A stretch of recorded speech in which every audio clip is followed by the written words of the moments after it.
하시겠습니다.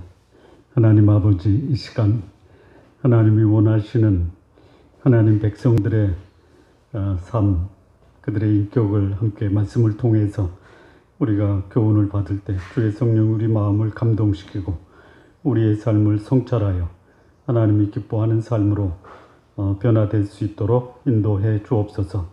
예수님의 이름으로 기도합니다. 아멘.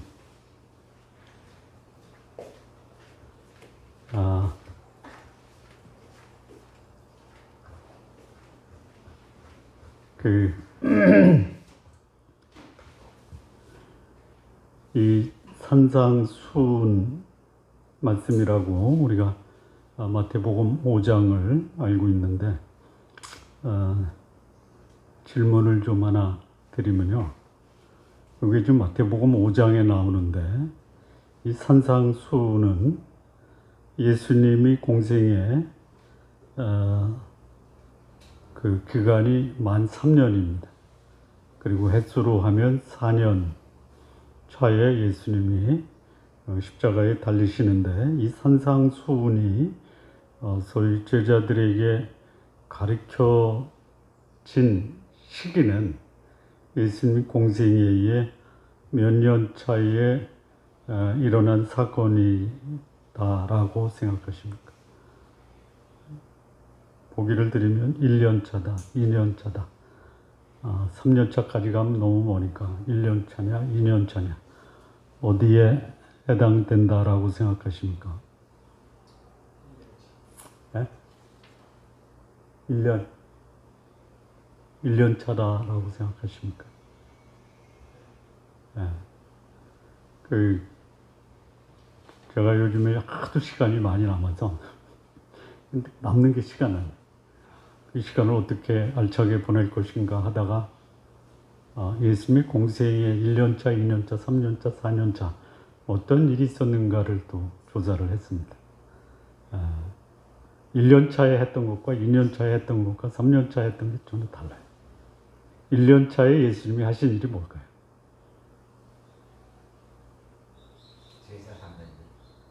제자를 부르는 일. 제자도 부르셨어요.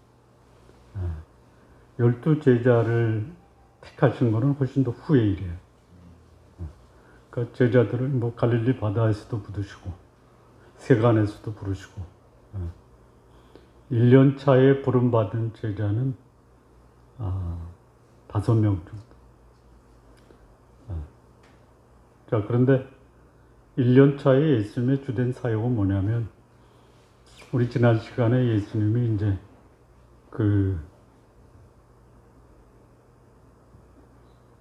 가버나움에 가서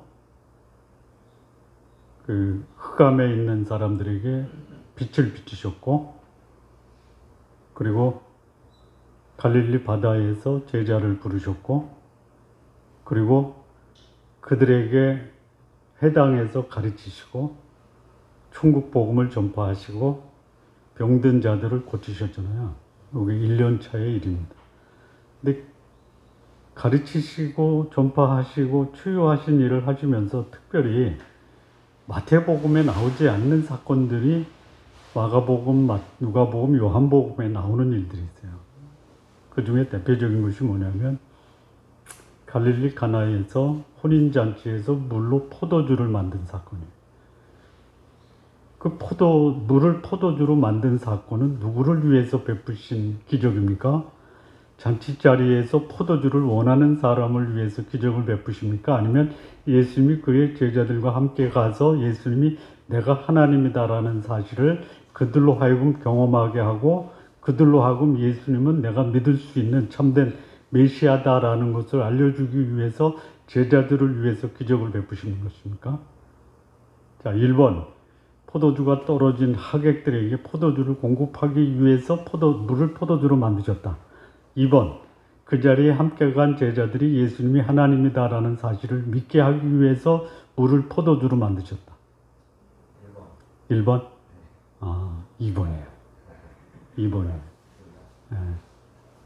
물론 물이 포도주로 돼서 혜택을 받은 사람은 하객들이지만, 예수님이 그것을 행하신 목적은 함께 간 제자들이 예수님이 따라야 될 메시아다라는 것을 믿게 하기 위해서 행하셨다라고 요한복음 2장에 나옵니다. 그리고 회당에서 가르치세요. 예수님 성전을 정화시킵니다. 이게 예수님의 공생이 시작하면서 벌어진 일이에요. 그러니까 이런 성전에서 남들이 하지 않는 특별한 그런 성전 정화 작업을 하죠. 자, 물이 포도주로 변해죠. 이 소문이 점점 나요. 근데 굉장히 제한된 사람만 이제 그 사실을 듣겠죠. 그래서 제일 먼저 예수님을 찾아온 사람이 있어요. 그게 누구냐면 니고데모예요. 니고데모가 와서 내가 보니까 당신은 하나님께로부터 온 선생입니다. 이런 얘기를 하는 거예요. 그랬더니 예수님이 너 거듭나야 돼. 그랬더니 무슨 말인지 못 알아듣잖아요. 어떻게 나이 들어서 다시 어머니 뱃속에 들어갔다 나옵니까? 네가 유대인의 선생으로 그것도 아직 모르느냐? 물과 성령으로 나지 않고는 천국에 갈 수 없다. 무슨 말입니까? 너 바람이 불면 보이진 않아도 바람이 있다는 걸 알지 않느냐? 성령으로 난 자가 이와 같다. 이런 말씀을 하시면서 예수님이 거기서 니고데모에게 하신 우리 소위 신앙인의 최고의 복음인 하나님이 세상을 이처럼 사랑하사 독생자를 주셨다라는 복음을 전하세요. 그리고 그때부터 이 니고데모는 예수님을 마음에 두고 믿었던 것으로 추정이 됩니다.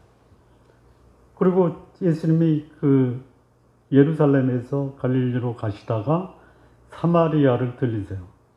왜 들려요? 가는 길에 어쩔 수 없이 들리니까 들린 거다. 1번, 2번. 아니다. 갈릴리는 유다 사람들이 거기는 상종치 않고 돌아가는데 특별한 목적이 있어서 사마리아를 거쳐서 가셨다. 어떤 겁니까? 2번이죠. 거기 누가 있었어요? 그 사마리아 여인이 예수님을 기다렸습니까? 사마리아 여인이 예수님을 필요로 해서 초청했습니까? 아니면 사마리아 여인과 상관없이 거기에 사마리아 여인이 있기 때문에 예수님이 그 여인을 만나서 사마리아로 가신 겁니까? 그거죠. 이게 사정이에요. 그야말로 자기 인생의 자존감이란 하나도 없는 그 여인을 만나기 위해서 예수님이 사마리아로 가셨고 거기서 그 여인이 예수님을 메시아로 고백하는 이 일이 벌어져요. 왜 4장에? 5장에는요. 소위 베데스다 연못가에 38년 된 병자가 있어요. 베데스다에 가셔서 예수님은 이 38년 된 병자를 고치시고 그 병자에게 자신이 그리스도이심을 나타내요. 그러니까 1년 차에 예수님이 하신 사역은 거의 소규모 내지는 개별적인 사역. 개별적인. 감동을 받고 예수님을 하나님으로 경험한 자들이 이제 소문을 내는 거죠. 그 사마리아 여인 보세요. 사마리아에 들어가서 여기 내가 만난 메시아가 있다. 너희도 와봐라. 38년 된 병자. 거기서 물속에 들어가지도 않고 회복된 이 기적의 사건을 경험한 이 38년 된 병자. 나를 고치는 이가 메시아가 아니겠는가. 니고데모, 바리새인, 그를 통해서 예수님이 메시아라는 사실이 서서히 퍼져나가기 시작해요. 이게 1년 차에 있었던 일. 2년 차가 돼요. 그러니 삶이 변화됐다. 병이 고쳐졌다. 내 인생이 바뀌었다라는 이 소문이 퍼지면서 예수님께 사람들이 가까이 올 거 아니에요. 그리고 예수님 가는 곳마다 수많은 사람들이 따르는 거예요. 그리고 이 사건은 갈릴리에서 있었던 거예요.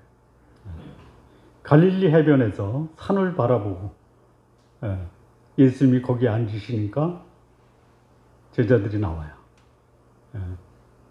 그리고 예수님이 이제 가르치기 시작하십니다. 가르쳐. 공식적인 가르침은 이 마태복음 5장에 나오는 소위 산상수훈이라는 이 말씀을 통해서 예수님의 가르침은 본격적으로 시작이 됩니다. 그러면 교육이 시작이 되면서 예수님이 가장 먼저 가르친 이 교육의 내용이 무엇이냐. 이게 대단한 의미가 있고 또 여기서 주는 교훈이 모든 하나님의 백성들, 하나님의 나라를 추구하는 하나님의 사역자들이나 또는 하나님의 공동체 교회가 가르쳐야 될 내용의 가장 중요한 내용이다. 자, 그냥 쉽게 얘기하면요. 부모된 자가 자녀에게 교육을 시킬 때, 아주 그냥 뭐 본능적으로, 부모된 자가 본능적으로 자식에게 가르치는 게 뭐예요? 뭐 의도적으로 하지 않아도 자식을 보면 그냥 나오는 교육의 내용이 뭐예요? 뭐 자식을 안 키워본 분은 모르죠.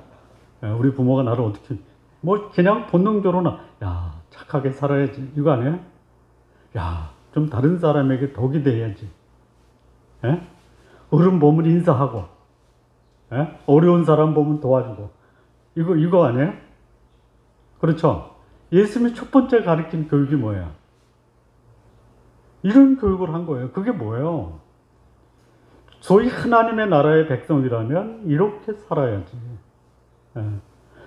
네가 내 자식이라면 이렇게 살아야 되는 거 아니야 라고 부모가 가르치는 거나 예수님이 하나님 나라 백성들에게 가르치는 그 교육의 내용이 거의 같다라는 거예요. 예.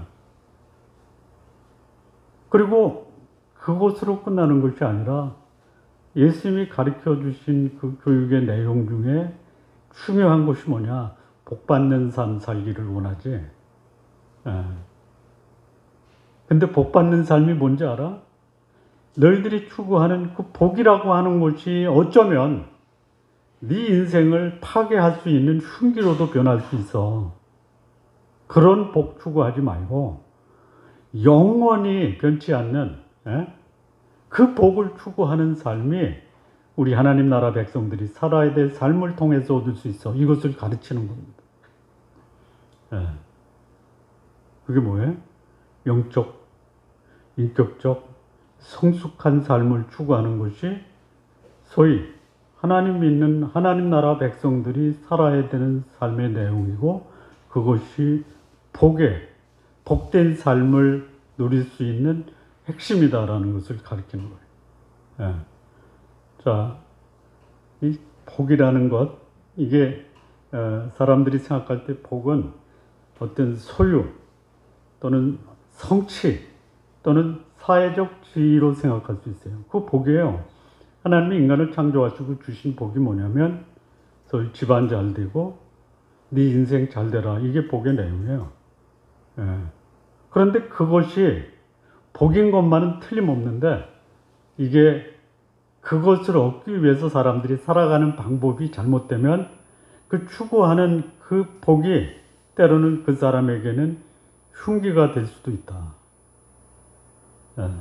그런데 하나님이 제시하는 그 복은 영원히 그 사람의 삶을 아름답게 하고, 그리고 그 복을 누리는 사람은 소위 하나님 주신 집안 잘 되고 자기 인생 잘 풀리는 복까지도 누릴 뿐 아니라, 그 복을 추구한 사람이 그 복으로 인해서 자기 인생을 가장 풍요롭게 살 수 있다. 그게 뭐냐? 영적, 정신적, 성숙한 삶을 사는 거예요. 자, 우리나라 사람들 그 복이라는 것을 굉장히 좋아하잖아요. 뭐 인사에도 복이 나오고 이름에도 복이 나오고, 또 뭐 회사를 그 이름을 지을 때 가게에도 복이라는 이름 들어가고. 사람들이 자기 이름을 복이라고 하는 것은 자기가 진 게 아니라 부모님이 줘주죠. 복 많이 받으라는 이름으로 뭐라고 줘줘요? 복만이라고 주잖아요. 또 많은 복을 받으라고 만복이라고 그러지. 이름이 만복인 사람 있죠. 또 여자들 이름 중에 그 이름이 이제 안 좋다고 바꾸는 사람도 있지만, 뭐 복자라고 하는, 복순이도 있고.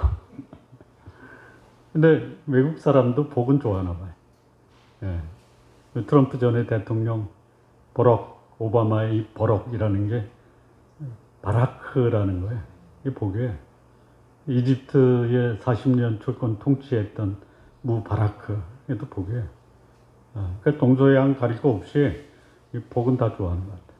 그런데 그 복이 말하는 의미는 사람들이 별로 관심이 없어요. 그냥 복하면 우리가 뭐냐, 집안 잘 되고 자기 인생 잘 풀리는 거, 그게 복인 것은 맞지만요, 그 복이 의미하는 본질적 의미는 그게 아니잖아요. 구약의 복이라는 게 세 가지가 나오고요, 신약에는 두 가지 단어가 나오는데, 구약에 나오는 이 복은 바라크가 뭐냐면, 이 바라크 나와요. 하나님이 사람에게 복을 주시며 그들에게 이르시될 때 이 복이 바라크인데요, 이게 무릎을 꿇다 찬양을 하다. 그러니까 하나님이 사람에게 복을 주시면서 취했던 자세가 뭐냐면, 소위 무릎을 꿇고 찬양을 하면서 한 거예요. 요게 이제 신약에서 번역될 때 유로기아라고 하는 단어로 번역됐는데, 유로기아가 뭐냐면, 유라는 것은 잘, 좋다라는 것과 로기아, 로고스 말이에요. 좋은 말이에요. 그러니까 이게 가장 좋은 말은 뭐냐? 하나님을 찬양하는 말이에요. 그 다음에 신약에서 에세르라는, 복 있는 사람이 나오는데 에세르라는 거예요. 그러니까 이 에세르라는 단어의 뜻은 뭐냐면 똑바로 걷다요. 그러니까 똑바로 걷다라는 것을 조금 수준 높은 단어로 표현하면 정직, 공평, 공의 이런 거예요. 그러니까 똑바로 인생을 사는 게 복이다. 그 다음에 이제 구약에서 이 복이라는 세 번째 단어는 뭐냐면 토브라는 단어가 있는데요. 이 토브는 하나님의 창조 역사에서 나온 거예요. 보시기에 좋았더라, 이게 토브예요. 굿이라는 거예요. 근데 이 굿이라는 것은 뭐가 굿이냐면, 창세기 1장 2절인가요?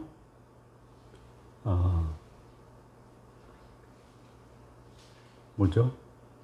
땅이 혼돈하고 공허하며 흑암이 깊음 위에 있고. 그러니까 하나님의 창조의 역사가 시작이 되면서 최초의 모습이 뭐냐면 혼돈과 공허와 흑암이에요. 근데 이것이 흑암이 광명으로 바뀌고 혼돈이 질서로 잡히고 그 다음에 공허가 충만으로 채워지는 이 모습이 뭐냐? 토브예요. 토브. 이게 복이에요. 그래서 이 에세르라는 단어, 토브라는 단어가 신약에서는 뭘로 번역이 됐냐면 마카리오스라는 단어로 번역이 돼요. 그러니까 지금 여기 신약에서 나오는 이 마태복음 5장 예수님이 쓰신 이 복이라는 단어는 마카리오스예요. 그러니까 구약의 에세르와 토브예요. 흑암이 광명으로, 공허가 충만으로, 그 다음에 혼돈이 질서로 바뀌는 이 토브와 그 다음에 똑바로 걷는 정직한 삶의 결합이 뭐냐? 마카리오스. 이런 삶의 모습이 결국은 자기 집안 잘 되고 자기 인생 잘 풀리는, 그야말로 이 복의 열매가 맺혀진다는 거예요. 신학가에 심은 나무가 시절을 쫓아 과실을 맺으며 그 잎사리가 마르지 아니함 같으니 그 행사가 다 형통하다라는 그 복이 에세르, 똑바로 걷는 것을 통해서 구현되는 삶이다라는 거예요. 근데 예수님이 제자들을 교육하면서 여러 가지 교육을 시킬 수 있잖아요. 병 고치는 교육, 의료 교육도 시킬 수 있잖아요. 먹고 사는 문제, 경제 교육도 시킬 수 있잖아요. 인간관계 교육도 시킬 수 있잖아요. 사회 교육도요. 정치 교육도 시킬. 근데 예수님의 첫 번째 제자들에게 가르친 교육은 뭐예요? 영적, 인격적 성숙의 교육을 시킨 거예요. 이 교육이 선행됐을 때 복받는 삶을 살 수 있다는 거예요. 이것을 안 사람들이 참 많아요. 오스카 와일드라고 하는 분은 이런 말을 했습니다. 시대를 움직이는 것은 사상이나 이념이 아니라 인격이다라고 했어요. 인격을 가리키면서도 인격이 성숙하지 않으면 오히려 이념과 사상을 가진 사람에게 지배를 받을 수 있어요.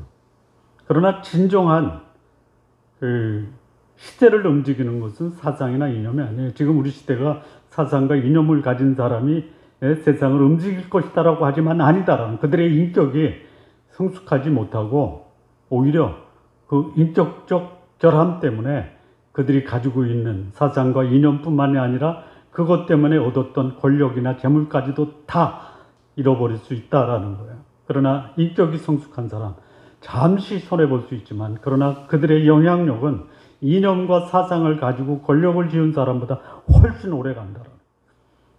마르틴 루터 종교개혁자 이런 얘기를 했습니다. 한 나라의 국력은 정치력, 군사력, 경제력이 아니라 그 국가의 국민들이 가지고 있는 고매한 인격이다. 그러니까 고매한 인격을 가진 국민의 수가 그 나라가 가지고 있는 진정한 국력이다라고 말해요. 그러니까 우리나라가 진짜 괜찮은 나라다. 먹고 살기 경제력이 얼마다. 뭐 기술력이 이것이 우리나라의 국력이 아니다. 우리나라 국가의 국민의 인격이 얼만큼 성숙하고 고매하냐가 우리나라의 국력을 결정한다는 거예요. 오늘 일부 예배 때 일본에서 13년 살다가 한국에 들어오셨어요. 가족은 뭐 교육 때문에 일본에 두고 오셨는데 우리 교회를 오셨어. 13년 전에 우리 같이 교제하다가 떠났어요.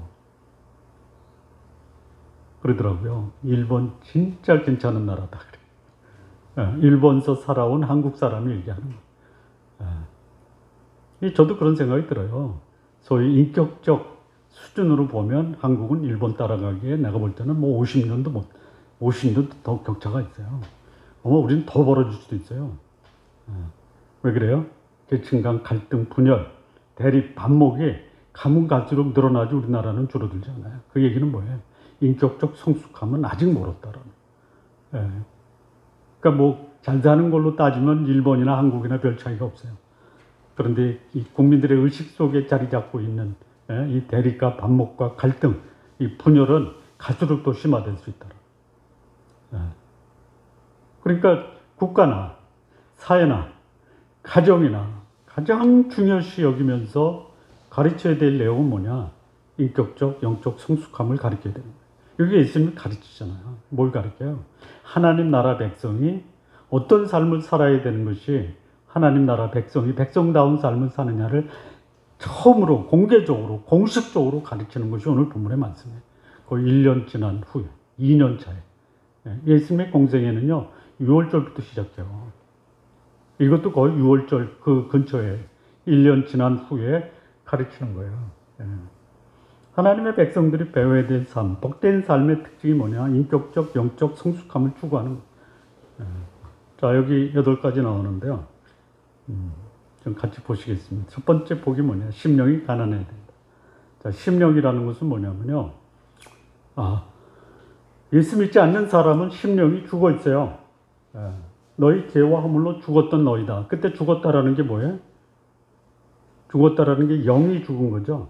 죽었다라는 게 뭐냐면 단절됐다라는 거예요. 하나님의 생명의 유기적 관계가 단절된 걸 죽었다고 해요. 그때 뭐가 죽은 거냐? 심령이 죽은 거예요. 심령. 요게 이제 그 헬라어에서는 푸뉴마고 히브리어에서는 르하우라고 해요. 그러니까 진정한 교육은 하나님의 영과 단절된 인간의 영이 살아나는 이것을 먼저 선행돼야 돼요. 그러니까 복된 삶을 살기 위해서는 하나님과 관계가 단절된 나의 영이 하나님의 영과 연결돼서 새로운 생명을 사는 것이 시작이 되지 않고는 진정한 하나님 나라에서 살아가는 사람들이 복된 삶을 살 수 없다라는. 자, 그러면 이 인간이 어떻게 구성되어 있느냐? 뭐 2분법이다, 3분법이다 하는 게 있어요. 2분법은 뭐냐면 보이는 것과 보이지 않는 것. 보이는 건 육체죠. 보이지 않는 건 뭐예요? 영혼이라고 그러죠. 거기 정신도 있고요. 거기에 영도 있고. 그래서 3분법은 뭐냐면 이 보이지 않는 것을 둘로 나누는 거예요. 영과 혼으로. 그래서 영어에서도 영은 뭐로 되어 있냐면 스피릿으로 되어 있어요. 혼은 뭘로 되어 있어요? 소울로 되어 있어요. 그래서 이 영이 단절된 거예요, 하나님과. 근데 소울은 있어요. 이 소울은 뭐냐면 정신과 의식 세계를 소울이라고 하는 거예요. 이 정신 세계를 충분히 고양시킬 수 있어요. 교육을 통해서. 아주 수준 높은 지식을 전수받고 또 수준 높은 사람을 만나서 자기의 그런 소위 인격, 하나님과 단절된 인격이라도 수준 높은 인격으로 고양시킬 수가 있어요. 이걸 뭐라고 그래요? 소울이라고 그래요. 소울. 그런데 하나님 나라 백성은 이 심령, 소위 푸뉴마 또는 르하우가 하나님하고 연결되어 있는 것이 선행돼야 돼요. 근데 그 심령이 어떻게 해야 돼요? 가난하다라는 거예요. 가난하다라는 것은요, 요 의미가 굉장히 아주 그냥 단축될 대로 단축돼서 표현했어요. 심령이 가난한 자는 이게 뭐냐? 가난하다라는 이게 내가 나 자신과 세상에 대한 기대와 미련을 포기한다라는 게 가난한 거예요. 근데 만약에 나 자신과 세상에 대한 기대와 미련을 가지고 있다. 그러면 여기 뭘로 채워져요? 세상이 가치 있다라고 추구하는 거 있잖아요. 성취, 업적, 소유, 지위. 이것으로 가득 차면 부자죠. 예? 근데 심령은요, 그런 것으로부터 벗어나야 된다라는 거예요. 이게 복이에요. 심령이 가난하다라는 것은 하나님의 영을 받은 사람, 하나님과 영적인 관계가 회복된 사람은 하나님이 통치하는 것으로 자기 삶을 풍성하게 해야 돼. 그러니까 심령이 가난하다라는 말은 자기를 신뢰할 만한 것이 없다라는 것을 인정하고 신뢰의 대상으로 하나님을 의뢰하는 것이 심령이 가난하다라는 거야. 그런데 사람들은 하나님으로 가득한 것보다는 소위 세상적 소유, 지위, 그 다음에 성취를 자기 소위 영혼, 푸뉴마 아닌 푸시케이에 가득 채우는 거예요. 요 소울을 헬라어로 푸시케라고 그래요. 그러니까 그것으로 가득 차면 나는 복이 있다라고 생각합니다. 그게 복이 아니다라는 거예요. 그러니까 그 복이 되려고 하면 내 인생의 목적을 육신적 성취나 소유가 아니라 내 삶을 지배하는 이 지배 통치권을 하나님께 맡기는 사람이 진정한 복이다. 이게 심령이 가난하더라고요. 그럼 그런 사람에게 이루어지는 보상이 뭐냐? 그 사람에게 천국이 이루어지는 거예요. 천국이 이루어진다라는 것이 눈물이 없고 고통이 없고 먹을 거 입을 거 걱정 안 하고 모든 것이 내 원하는 대로 주어지는 것이 천국이다. 그럴 수 있어요. 그런 삶이 이루어지는 곳이 어디냐? 천국인데요. 천국의 본질적인 의미는 뭐냐? 그 나라를 통치하는 분이 누구다? 하나님이다라는 거예요. 그러니까 내 삶 속의 주인이 하나님이 되신다. 심령이 가난해야지. 그러니까 나에 대한 기대를 포기하고 하나님을 의뢰할 때 하나님의 통치가 내 속에서 이루어진다라는 거지. 그러면 그 사람에게 주어지는 영적인 성숙이 뭐냐? 의롭고 거룩하고 온전한 사람이 된다라는 거예요. 이 반대 개념이 뭐예요? 내가 너무 부유해. 내가 다 할 수 있어. 나 괜찮은 사람이야. 이런 의식이에요. 내가 다 할 수 있어. 이게 뭐예요? 자신감. 내가 다스릴 거야. 이게 뭐예요? 교만. 나는 아주 넉넉해. 이게 부유한 이런 생각들이 심령이 가난한 것의 반대 개념이에요. 자, 교회 출석하고 신앙생활 하면서도 내 인생 내가 추구한다. 나는 충분히 내가 원하는 것을 얻을 수 있어. 그리고 내가 원하는 만큼 가질 수 있어 라고 하면은 그 사람은 심령이 가난한 게 아니에요. 심령이 부유한 거예요. 그리고 그 사람에게는 결코 하나님의 통치와 하나님의 나라가 이루어질 수 없다라는 거예요. 진정한 복이 뭐냐? 내 영혼에 대한 소망을 내려놓고 하나님의 통치가 이루어지도록 내 마음을 하나님 앞에 내려놓는 이 삶이 뭐냐? 심령이 가난한 거예요. 이게 첫 번째 복이에요. 내 마음을 하나님께 내려놓아라. 그 다음에 두 번째 복이 뭐냐면 애통하라 이거예요. 애통. 자, 이 애통은 뭐냐면요. 이 마음이 아픈 거예요. 마음이 아픈 거. 이 아픔이 뭐냐? 내가 가지고 있는 것을 뺏겨서 아플 수 있어요. 그런 아픔이 아니에요. 내가 가지고 있던 지위가 있어요. 그거를 놓쳐서 아픈 게 아니에요. 오히려 거룩한 하나님과의 단절을 아파하는 거예요. 하나님과의 관계를 단절시키는 것이 뭐죠? 죄예요. 내가 연약해서 죄를 지을 수밖에 없다라는 연약함에 대한 아픔이에요. 이런 아픔을 가진 사람이 하나님은 복된 삶이다라고 해요.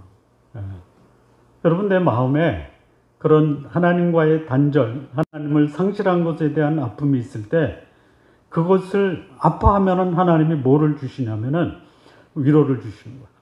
애통하는 자는 복이 있나니 저희가 위로를 받을 것입니다.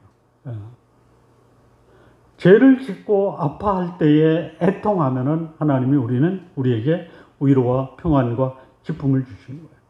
그리고 그로 인해서 이루어지는 우리의 삶은 성숙하고 거룩한 삶을 살게 되는 거예요. 근데 애통하지 않아요. 죄를 짓고도 오히려 죄 가운데 머물러 있어요. 내가 뭐가 잘못했어? 이게 뭐예요? 죄를 짓고 내가 뭐 잘못했어 하는 거를 뭐라 그래요? 에? 뭐라 그래? 그런 사람들이 있잖아요. 죄 짓고 오히려 딱 뻔뻔한 사람들이 있잖아요. 그걸 뭐라고 하냐? 다 하시면서 죄를 외면하는 거예요. 그리고 자기 고집 가운데 사로잡혀 있는 거예요. 그리고 자기 영혼이 피폐되는 것에 대해서 무관심하는 거예요. 자, 세 번째 복은 뭐냐? 온유함이에요. 온유함. 이 온유함은 뭐냐? 참 마음이 부드럽다. 맞아요. 마음이 부드러운 사람이 태생적으로 있을 수 있어요. 근데 그거는 거의 불가능합니다. 자, 미국 서부 시대에 야생에서 자란 말들 있죠.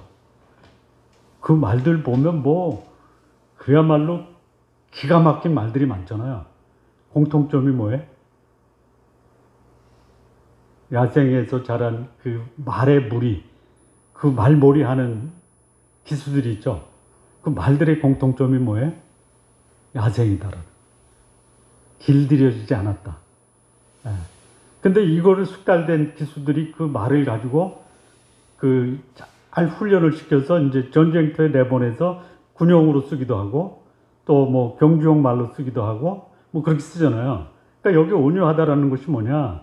본래 야생적인 말을 길들여서 아주 가치 나가는 그런 수준 높은 말로 길들여진 상태를 온유라고 하는 거예요.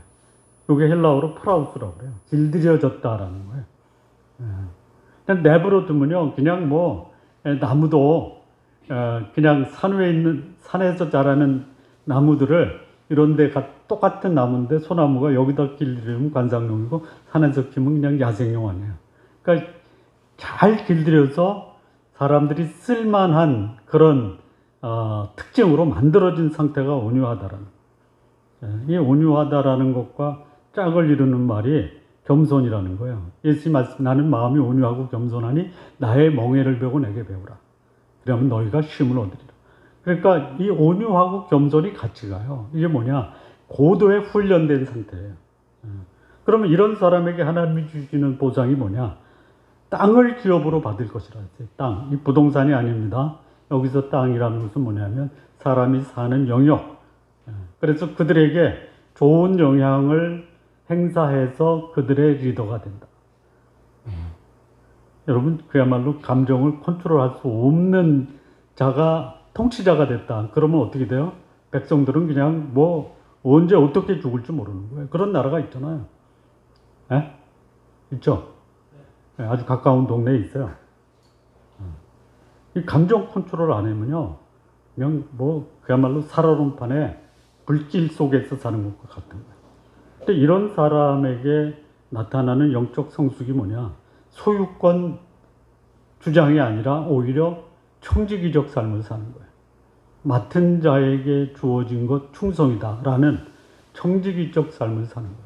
누구한테 기업을 맡기고 누구한테 재산을 맡기고 누구한테 경영권을 맡기겠어요? 온유한 사람이에요. 여러분, 온유하다라는 것이 유유부단하다라는 것과 전혀 달라요. 온유라는 것은요, 야생마의 그 힘은 그대로 갖고 있는데 그 힘이 잘 선용될 수 있도록 다듬어진 상태를 온유라고 하는 거예요. 근데 이 반대 개념이 뭐겠어요? 폭발하는 거예요. 본능적인 욕망을 추구하는 게 온유의 반대예요. 진짜 시도 때도 없이 폭발하는 사람하고 옆에 있으면요, 그냥 언제 어디서 터질지 몰라요. 이런 사람들이 즐겨 쓰는 말이 있어요. 뭔지 아세요? 몰라요? 난 뒤끝이 없어. 폭발하고 나서 뒤끝이 있어요, 없어요? 터진 폭탄은 사라져 버리니까 없죠. 이 폭탄에 맞은 사람은 어때요? 뒤끝이 있어요, 없어요? 어떤 뒤끝입니까? 중상 아니면 사망이야. 그런 자를 리더로 세우면 안 돼요. 자, 그 다음에 네 번째는 뭐냐면 의에 줄이고 목마른 거예요. 의가 뭐냐? 의가 완전한 원칙과 기준이에요. 완전한 원칙과 기준이 의예요. 예. 의의 반대가 뭐죠? 의인과 죄인이죠. 죄예요. 예, 죄는 뭐예요? 목표에 못 도달하는 거예요. 의는 뭐예요? 목표에 도달하는 거예요. 그러면 완전한 의와 완전한 원칙과 기준은 뭐예요? 하나님 예수 그리스도예요. 예, 그러니까 우리의 삶이 완전하신 하나님 예수 그리스도를 닮으려고 애쓰고 수고하는 것이 뭐냐? 의에 줄이고 목마른 거예요. 더 많이 가지려고 애쓰고 갈망하고 더 높아지려고 애쓰고 갈망하는 것이 소위 심령이 없는 이 세상 사람들이 추구하는 그들의 목표예요. 그게 아니라 심령이 하나님과 연결된 사람. 예. 이 사람들이 추구하는 삶의 모습이 뭐여야 되느냐? 자기를 의롭게 하신 하나님 예수 그리스도를 갈망하는 이 삶을 사는 것이 복이라는 거예요. 그러면 그에게 주는 게 뭐예요? 배부를 것이다 그랬어요. 영적, 정신적 만족과 세상의 가치를 등이 극복할 수 있다라는 거예요.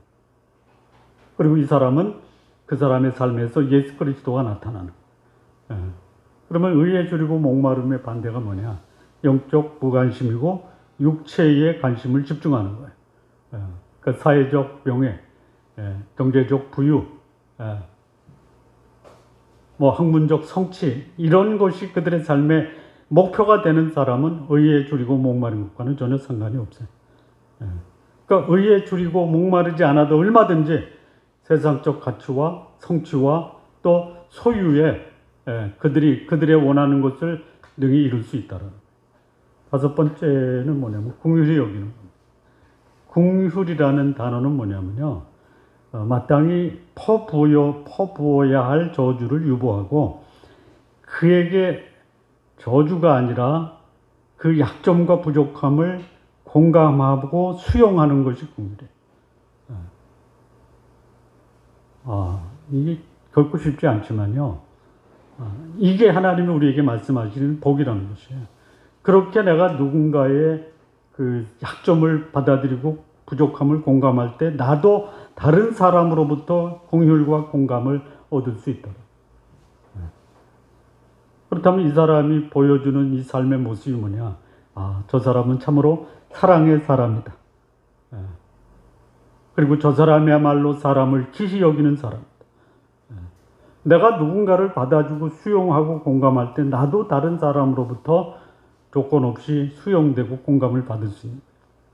이 반대 개념이 뭐예요? 긍휼히 여기는 것이 아니라 비난하고 정죄하고 원망하는. 여섯 번째 복이 뭐냐? 마음이 청결한 거예요.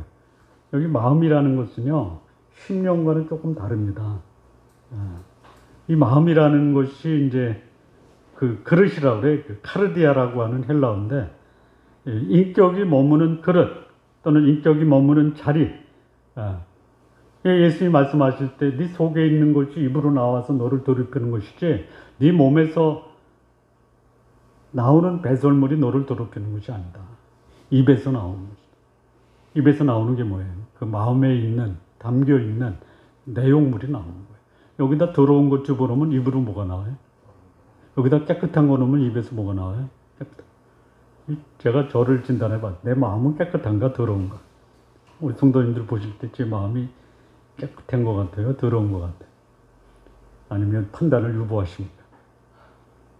제가 저를 볼 때요, 더러운 것과 깨끗한 것이 공존하는 거예요.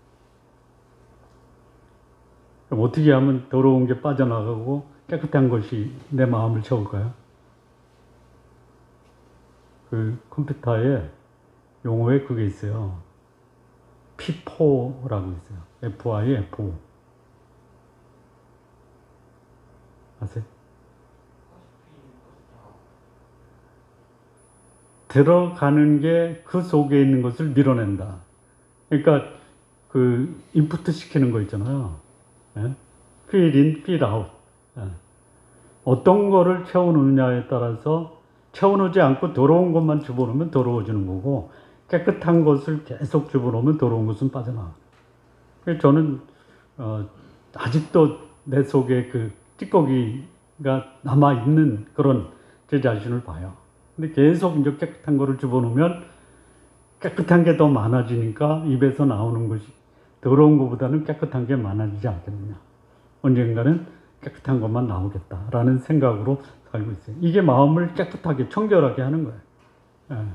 그러면 이 마음에 담겨 있는 것이 깨끗한 사람들에게 하나님이 무슨 보상을 하느냐? 하나님을 본다라는 거예요. 그러니까 하나님 앞에서 깨끗한 삶을 살고 하나님과 막힘없는 교제의 삶을 사는 사람이 어떤 사람이냐? 청결한 사람이에요. 자, 우리가 죄를 자백하는 게 뭐예요? 더러움을 고백하는 거잖아요. 근데 죄를 짓고 나면 뭐야? 이 마음이 더러운 상황에서 더러운 것을 입으로 내부르면 하나님과 교제가 단절이 되는 거예요. 그 자백해야 돼요. 계속 깨끗한 걸 집어넣어야 돼요. 근데 이 영적, 이 마음이 청결하다의 반대는 뭐냐면 불순, 오염, 위선 이런 것들. 자, 일곱 번째가 뭐냐? 화평케 하는 겁니다. 화평케 하다가 뭐냐? 이 화평은 단절된 것을 회복시키는 거거든요. 그래서 화평케 하는 의미는 관계의 원만함이고요. 이게 어떻게 전개되냐면 하나님과 화평해야 돼요. 하나님과 원수되었던 관계를 화평케 하고 하나님과 화평한 자를 하나님이 그에게 평화를 주세요. 평안을 주시고요. 그러면 하나님이 주신 화평과 평안을 가지고 다른 사람과 화평을 실현하는 것이에요. 이 순서대로 전개돼야 돼요. 하나님과 화평하지 않은 사람은 하나님의 화평이 없고 인간관계도 원만치 않다라는 거예요. 그러니까 화평하기 위해서는 내가 인간관계에서 문제가 있냐면 나는 하나님과 원만한가를 먼저 점검하고 거기서 하나님과 원만하지 않으면 회개하고 자백해서 하나님과 원망해지고 하나님의 평안을 가지고 다른 사람과 관계를 화평케 해야 된다. 그러면 그런 사람, 인간관계가 원만한 사람을 가리켜 뭐라고 그래요? 저가 하나님의 아들이다 일컬음을 받을 것이다. 하나님의 아들이 누구냐? 원만한 관계예요. 인간관계 원만한 거. 그래서 그로 하여금 인간관계가 원만하면 그를 하나님의 복음을 증거하는 통로로 사용하신다. 반대 개념이 뭐냐? 불화, 다툼, 갈등이에요. 인간관계에 나쁜 사람, 하나님의 아들이라 일컬음을 받기가 어렵다. 마지막 여덟 번째인데요. 의를 위해 핍박을 받는다. 의는 아까 말씀을 드렸어요. 온전한 원칙과 기준이에요. 하나님과 예수 그리스도께서 가르쳐 주신 교훈대로 살아가는 사람은 핍박을 받는 거예요. 하나님이 가르쳐 주는 원칙과 기준, 하나님의 교훈대로 안 살아면요. 불신앙의 세력, 어둠의 세력한테 핍박받을 리가 없어요. 하나님의 백성, 소위 심령이 가난한 자, 이 세상에서 핍박을 받아요. 그게 의를 위해 핍박을 받는다라는 거예요. 내 삶의 원칙과 기준을 하나님의 뜻과 교훈에 맞추다 보면 세상에서 불이익을 당하는 것이 당연한 거예요. 이런 삶을 사는 자가 하나님 나라의 백성이고 그에게 주어지는 보장이 뭐냐? 하나님의 통치가 그 사람 삶 속에서 나타난다는 거예요. 천국이 저희 것입니다라고 한 거예요. 그러면 이 반대 개념이 뭐냐? 세상과 타협하는 거예요. 죄와 불의와 타협하는 거예요.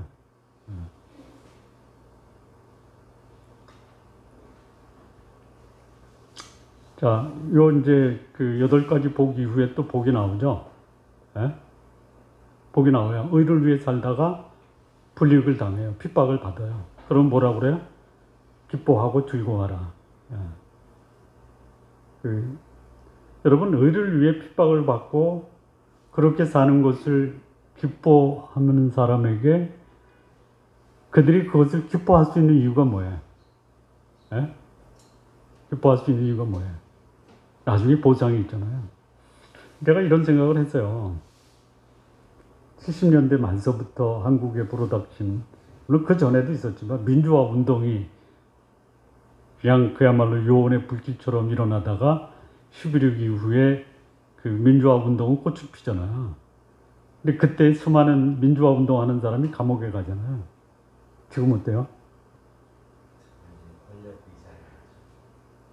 그때 소위 민주화를 위해서 핍박을 받은 사람이 지금 보상을 받잖아요. 그들의 나라가 됐잖아요. 그러면 그들이 민주적으로 나라를 통치해야 되잖아요. 백성들을 위해서. 근데 그들이 받은 그들의 보상으로 그들의 소위 육신적 본능적 욕구를 하려고 하다 보니까 백성들로부터 외면당할 수 있어요. 있어요. 그들이 민주화를 위해서 희생했다면 그들이 민주화를 이룬 다음에는 소위 백성들을 위해서, 나라를 위해서 자신의 이익을 포기하고 그들이 추구하는 가치를 이뤄내야 되는데 그러지 않으니까. 그러니까 우리 하나님의 나라, 하나님 백성들도 마찬가지. 심령이 가난해야 돼. 애통해야 돼. 온유해야 돼요. 의에 줄이고 목말아야 돼. 공의를 여겨야 돼. 화평케 해야 돼. 마음이 청결해야 돼. 의를 위해 핍박을 받고 하나님이 다스리는 나라를 완성해 나가야 된다. 그런데 하나님의 백성들 속에서 하나님의 백성이 됐다라고 하면서도 여전히 그들이 추구하는 가치는 뭐예요? 하나님 나라가 아니라 세상 나라가 추구하는 그런 삶을 추구한다 이거예요. 자, 하나님 나라에 속한 사람들을 식별하는 가장 바람직한 방법이 뭐예요? 그들의 삶의 모습입니까? 아니면 그들의 인격의 모습입니까? 인격이에요, 인격. 그들의 성숙하고 거룩한 인격이 그들이 하나님 나라에 속했다라는 것을 알리는 거예요. 자, 천국 백성과 땅에 속한 사람들의 그 차이가 뭐예요? 그들이 추구하는 가치예요. 천국 백성이 추구하는 가치는 하나님이 원하시는 가치를 추구하는 거고, 이 땅에 속한 사람들이 추구하는 가치는 뭐예요? 세속적 욕망과 가치를 추구하는 거예요. 그러니까 천국 백성이 추구하는 삶도 복이에요. 지상에 사는 사람들이 추구하는 삶도 복이에요. 근데 차이가 있어요. 천국 백성이 추구하는 복과 땅에 속한 사람이 추구하는 이 복의 차이가 있어요. 뭐죠? 천국 백성은 그 복을 추구하면서 더 복된 삶을 살고, 이 땅에 속한 사람은 복을 추구하다가 복 때문에 망할 수 있어요. 복을 추구하는 게 나쁜 게 아니에요. 그러나 그 결과를 봐요. 전망을 봐야 돼요. 복을 구하다가 망하지 말고 복을 추구하면서 기대 이상의 복을 누리는 삶을 살아야 된다는. 그게 뭐예요? 영적, 인격적 성숙함을 추구하는 사람은 복된 삶을 기대하지 않아도 기대 이상의 복된 삶을 살 수 있고, 복을 위해서 삶을 살다가 오히려 그들이 누리는 복이 그 인생을 망친다면은 차라리 그 복이 없는 것이 나올 수도 있지 않겠냐라는 거예요. 자, 적어도 신앙이라면 하나님 주시는 집안 잘 되고 자기 잘 되는 거 추구하십시오. 그러나 거기서 멈추는 것이 아니라 하나님의 형상대로 지음받은 본래의 모습을 회복하는데 내 인생을 투자하라는 거예요. 진정한 복은 세상적 가치를 얻는 것이 아니라 내 인격 속에 하나님의 형상이 회복돼서 거룩한 인격과 성품으로 다른 사람에게 기쁨과 복이 되는 삶을 사는 게 진정한 복이다라는 거예요. 그래서 이 복을 이 8가지를 세로 나누면 나 자신을 잘 관계하라. 다른 사람과의 관계를 원만케 하라. 하나님 앞에서 막힘없는 삶을 살아라. 이 3가지가 진정한 복된 삶의 모습이다라는 거예요. 우리 성도 여러분, 내 삶, 영적, 인격적 이 성숙을 세상적, 물질적 축복을 추구하는 것보다 먼저 선행돼서 하십시오. 그러면 그 후에 따라 나오는 세상적, 물질적 축복이 나와 다른 사람에게 큰 기쁨과 또 그것을 가지고 유익하고 보람있게 쓸 수 있다라. 복을 누리되 인격적 성숙에 더 먼저 우리 성도님들의 삶을 헌신하시기를 바랍니다. 기도하시겠습니다. 하나님 아버지 감사합니다. 우리가 복을 추구하되 하나님 마음에 합한 거룩하고 성숙한 인격을 추구하되 그로 인해서 우리에게 주어지는 세상적 물질적 축복을 가지고 다른 사람을 윤택하게 할 수 있는 참으로 귀한 삶 살아갈 수 있도록 인도하여 주옵소서. 예수님의 이름으로 기도합니다. 아멘.